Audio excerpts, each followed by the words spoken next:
ಇವತ್ತು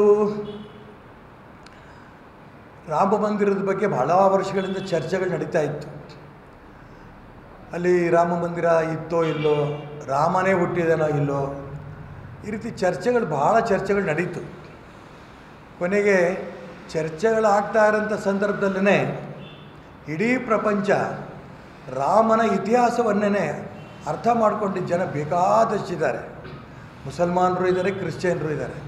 ಅವರೆಲ್ಲರೂ ಕೂಡ ಇವತ್ತು ಆನಂದಪಟ್ಟು ನಾವು ಕೂಡ ಈ ಒಂದು ರಾಮ ಮಂದಿರದ ಉದ್ಘಾಟನೆಯ ಸಂದರ್ಭದಲ್ಲಿ, ರಾಮನ ವಿಗ್ರಹ ಪ್ರತಿಷ್ಠಾಪನೆ ಆಗೋಂಥ ಸಂದರ್ಭದಲ್ಲಿ ನಾವು ಕಣ್ತುಂಬ ನೋಡ್ಕೋಬೇಕು ಅಂತ ಅನೇಕ ಮುಸಲ್ಮಾನರು, ಕ್ರಿಶ್ಚಿಯನ್ರು ಕೂಡ ಅಯೋಧ್ಯೆಗೂ ಹೋಗ್ತಾ ಇದ್ದಾರೆ.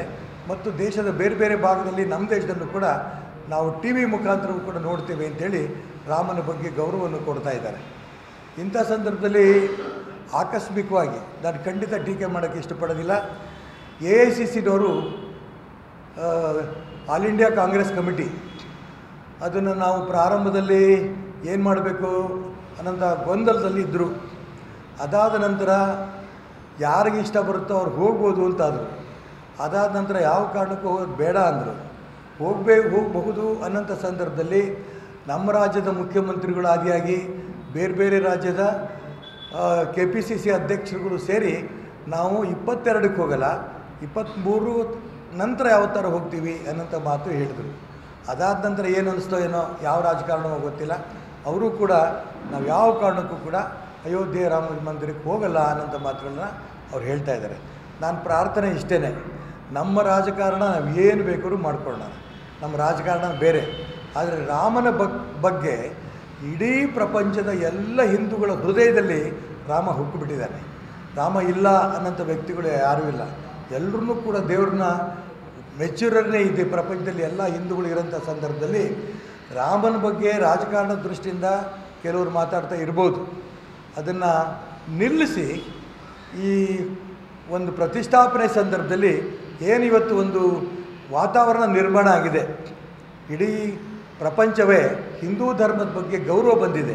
ನಮ್ಮ ದೇಶದ ಪ್ರತಿಯೊಬ್ಬ ವ್ಯಕ್ತಿಗೂ ಕೂಡ ಹಿಂದೂ ಧರ್ಮದ ಬಗ್ಗೆ ಗೌರವ ಬಂದಿದೆ. ರಾಮ ಇಡೀ ವಿಶ್ವವನ್ನು ಒಂದುಗೂಡಿಸಿದ್ದಾನೆ. ರಾಮ ಈ ದೇಶದ ಪ್ರತಿಯೊಬ್ಬ ವ್ಯಕ್ತಿನೂ ಕೂಡ ಕೂಡಿಸಿರೋ ಯಶಸ್ವಿಯಾಗಿದ್ದಾನೆ.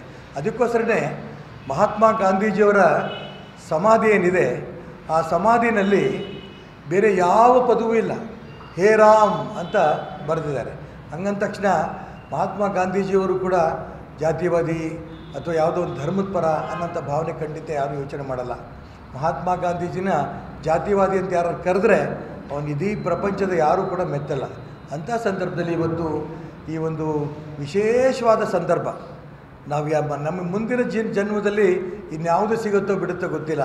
ಮಥುರಾದಿರ್ಬೋದು, ಶ್ರೀಕೃಷ್ಣನ ಜನ್ಮಸ್ಥಾನ, ಅಥವಾ ವಿಶ್ವನಾಥನ ದೇವಾಲಯ ಮುಕ್ತಿಯಾಗೋ ಬಗ್ಗೆ ಇರ್ಬೋದು, ಅಥವಾ ನಮ್ಮ ದೇಶದಲ್ಲಿರೋಂಥ ಬೇರೆ ಬೇರೆ ಹಿಂದೂ ದೇವಸ್ಥಾನಗಳನ್ನ ಒಡೆದು ಅಲ್ಲಿ ಮಸೀದಿ ಕಟ್ಟಿರೋದಿರ್ಬೋದು, ಅಲ್ಲಿ ಅವನ್ನು ತೆಗೆದು ಹಿಂದೂ ದೇವಸ್ಥಾನಗಳನ್ನ ಕಟ್ಟೋದಿರ್ಬೋದು, ಇವೆಲ್ಲ ಏನಾಗುತ್ತೋ ಬಿಡುತ್ತೋ ಮುಂದಿನ ದಿನಗಳಲ್ಲಿ ಗೊತ್ತಾಗುತ್ತದೆ.